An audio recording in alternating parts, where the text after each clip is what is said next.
let's say you think of an amazing 3-act story that you want to create. Yeah.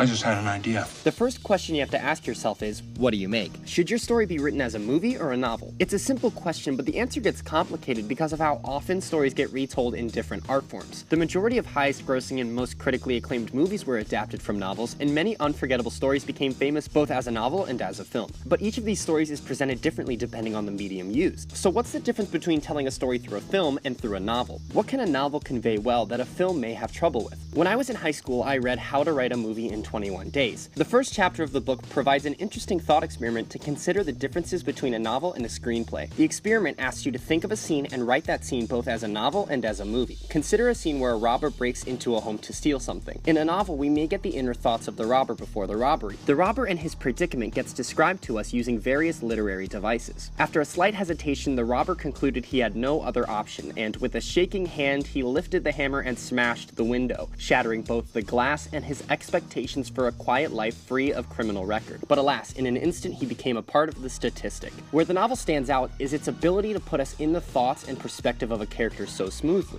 Of course, movies do the same thing. Movies narrate, have voiceovers, and even talk directly to the viewer, but the novel can transition from thought to action so seamlessly to the point where the vast majority of some novels can take place completely within the mind of a character and the story can remain gripping and moving. In movies, action is more common than just thinking. Alright, you just need to calm down. We need to think for a second. We just need to think this out. Fuck thinking, we need to act! It's rare for a movie to spend the whole time narrating because it would get boring, but novels are different. Instead of showing a character, a novel completely inhabits the mind of a character and the world of the narrative. Novels can tell us how a person is feeling, tell us what something looks like or what something tastes like, in a way a movie has trouble with. Catcher in the Rye wouldn't work very well as a movie because movies are best at showing action and movement. The vast majority of Catcher in the Rye takes place inside the mind of Holden, and little action occurs as Holden ponders. So when a scene consists of nothing but Holden sitting on a train thinking, the novel is the best method for bringing Holden's thoughts and character to life. While there are definitely good movies that showcase a character's thoughts, novels do it better. In the adaptation of The Hunger Games from novel to the big screen, the writers had to do away with a lot of what was going on inside Katniss's head because it didn't transition well to screen. When she's in The Hunger Games, Katniss has to fake a romance with Peeta to win affection from the viewers, and in the first 2 books, she constantly thinks about Gale back home and has an inner struggle about whether or not she likes Peeta or Gale. The movies almost entirely do away with this plotline in the earlier films because it's really awkward adding a love triangle to a film that has no action associated with it. Movies aren't good at thoughts, they're good at actions. The Great Gatsby film adaptation has several differences with the novel, and it capitalizes on what movies do better than books. They show. To showcase Gatsby's anxiety towards seeing Daisy, he orders a ridiculous amount of flowers for the house and hires dozens of servants to redecorate Nick's lawn. The visuals show us Gatsby's over-preparation and anxiety from seeing Daisy. The scene of him waiting for Daisy has the ever-increasing volume of the time ticking in the background as we get closer and closer to the clock. I can't wait all day.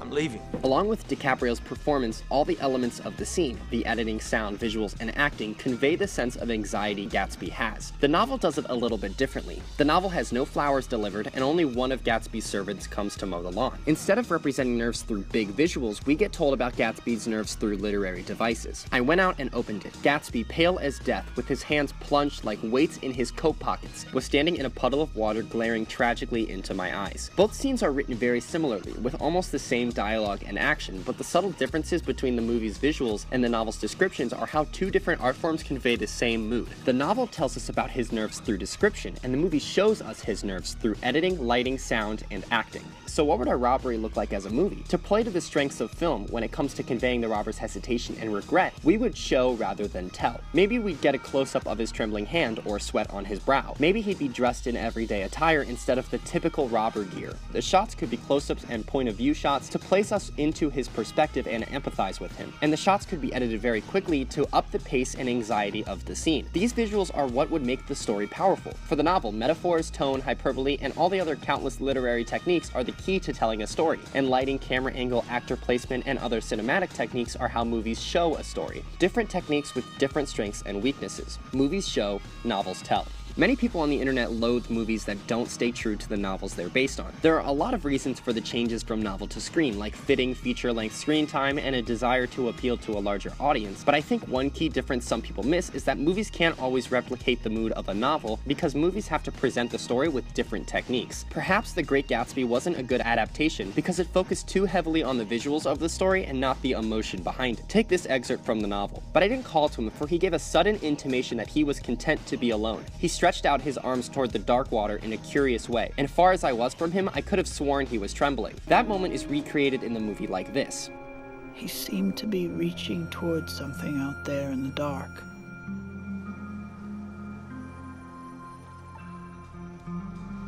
The movie doesn't come close to capturing this moment correctly. In the novel, Gatsby can be seen trembling even from a distance with both arms stretched out. It's obviously a very personal moment for Gatsby, where he looks extremely desperate, almost pathetic, with such dramatic body posture. In the movie, he just does this. No trembling, just one arm. Not embarrassing, not intimate. It's completely casual. It misses the whole point of the scene. It's supposed to be a very uncomfortable moment to see Gatsby's desperate and weak side, but the movie recreates this moment totally wrong. The movie's visuals made Gatsby look so cool and his life so dazzling that we miss how he's not just a cool rich guy with a weakness for a girl. He's actually an extremely empty, hollow failure that's anything from great. The movie's visuals, along with the modern score, made Gatsby's character much less moving and pathetic like the novel did, so sometimes the movie gets it wrong. But there are many more examples where the movie does it right, and maybe even better. What better way to show the glamour of a foreign world than to go from a world in black and white to a world in color? What better way to show a narrator dominating the scene than by having him look straight at us and introduce us to the world himself? What I'm saying is that for every poor adaptation, there are dozens of examples proving otherwise. Many stories work very well on screen and off, so I don't think movie adaptations of a book are cursed to be worse than the book. I just think that sometimes the filmmaker doesn't bring the emotion of the book onto the screen properly. So the next time you read a book or watch a movie, ask yourself, does it show or tell? I know Kung Fu. Show me.